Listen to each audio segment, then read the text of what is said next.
It's a classic scenario where a choice made by sight, the lush land, carried hidden costs for the soul. Standing perhaps on a ridge with a broad view of the surrounding territories, Lot lifted his eyes to survey the land, Genesis.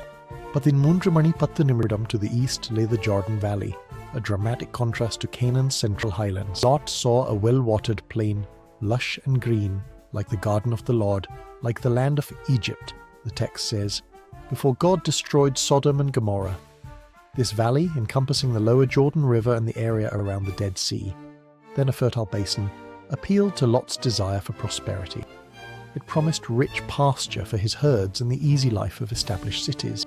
Indeed, several cities dotted that plain, notably Sodom and Gomorrah, centres of commerce and culture, albeit with a reputation for wickedness as the narrative foreshadows. On the other hand, to the west and south stretched the rugged hills of Canaan where Abram had been dwelling, land that was more dependent on seasonal rains and harder to farm, though still part of the promised territory. Given the choice, Lot opted for what looked like the obvious path to abundance. He chose the entire Jordan Valley and journeyed east, separating from his uncle Abram, Genesis, Pathinmundra Pathnundra. This moment was pivotal. It not only physically separated the clan, but it also spiritually distinguished Abram's perspective from Lot's. Lot's decision was driven by sight and immediate benefit.